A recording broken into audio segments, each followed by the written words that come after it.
अरे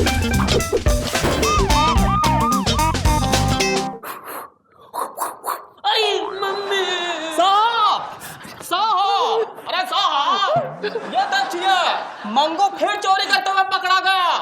आज कठोर सिंह यादव के यहाँ चोरी कर रहा था। मंगू, अब तूने तो हद कर दी।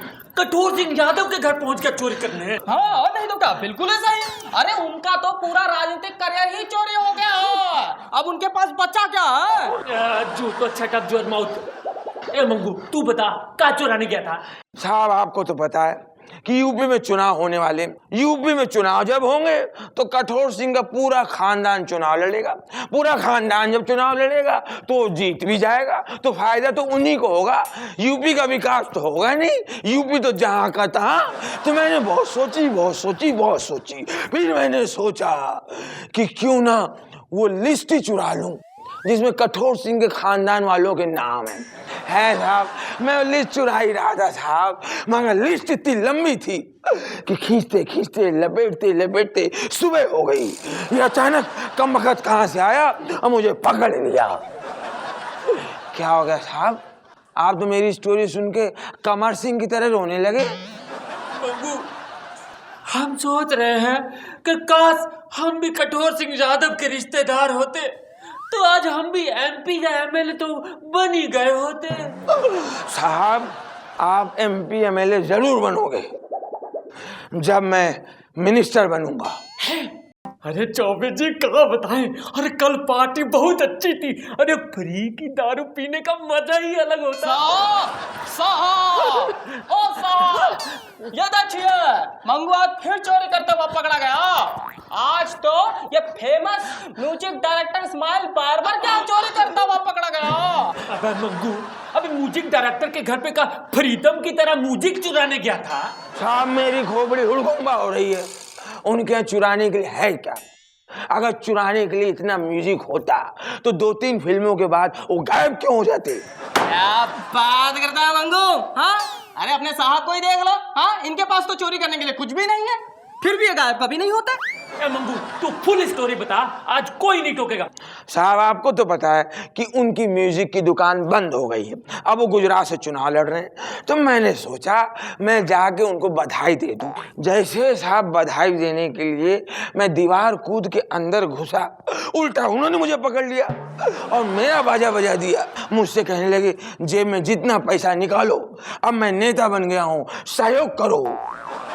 मैंने कहा साहब मैं गरीब आदमी हूँ, मेरे पास सिर्फ 20 रुपए है।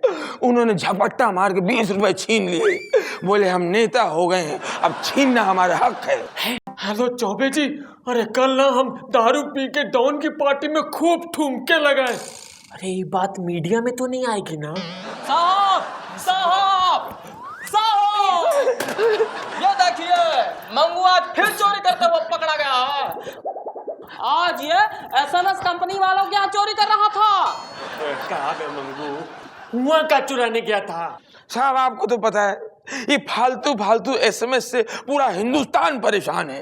हाँ, जैसे कि हमारे साहब से आम जनता और पुलिस विभाग। जू तो shut up your mouth once again. ए मंगू तू बोल। ये एसएमएस कंपनी वालों ने जीना हराम कर रखा है।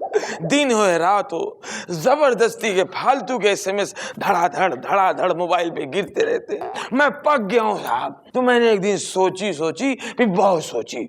मैंने कहा क्यों ना हो मैं इन एसएमएस कंपनियों के डेटा पूरा रिकॉर्ड ही चुरा लेता हूँ।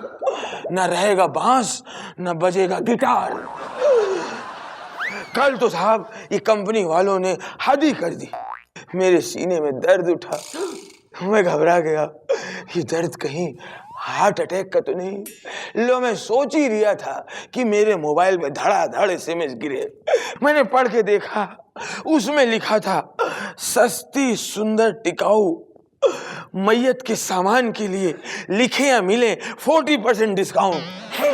साहब अगर ऐसे समय पे किसी को ऐसे एसएमएस आएंगे तब तो उसका हार्ट अटैक नहीं होने वाला होगा तो भी हो जाएगा। हेलो चौबे जी, अरे बहुत दिन हो गया हमने डांस नहीं किया। कोनो डॉन की पार्टी वार्टी हो तो हमको बताना। साहब मंगुआ फिर चोरी करते हुए पकड़ा गया है। आज तो यह नेताजी के घर सीधा पहुंच गया। अबे मंगू, नेताजी के घर का चुराने गया था? साहब फालतू में टाइम वेस्ट हो गया, कुछ नहीं मिला। क्या वह मंगू हमको बेवकूफ समझता है क्या? आदमी जो है भगवान के घर से खाली हाथ आ सकता है, लेकिन नेता के घर से कभी नहीं। जरूर कुछ ना कुछ मिला होगा।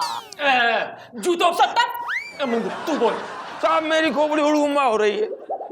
ये नेता लोग जब चाहते हैं हमारे इलाके में बड़े मजे से आ जाते हैं, और हम लोग इन्हीं को बनाते हैं, हम इनके घर क्यों नहीं जा सकते? अच्छा, तो मंगू अब अपने आप को नेता समझने लगा। अरे कल को तो हमारे साहब से भी बराबरी करने लग जाएगा ये। जूतो सट्टा। मंगू, बट तेरे जाने में और नेताजी के आने में बहुत फर्क होता है बेटा। कुछ फर्क नहीं साहब, अब मैं फुल स्टोरी सुना रही हूँ, बीच में टोकियो मत। साहब जब एक चोर हमारे घर में आके हम ही से वोट लेके देश का करोड़ों रुपया दबा लेता है, तो हम चोर लोगों का भी फर्ज है उस रुपए में से अपना हिस्सा लें। हाँ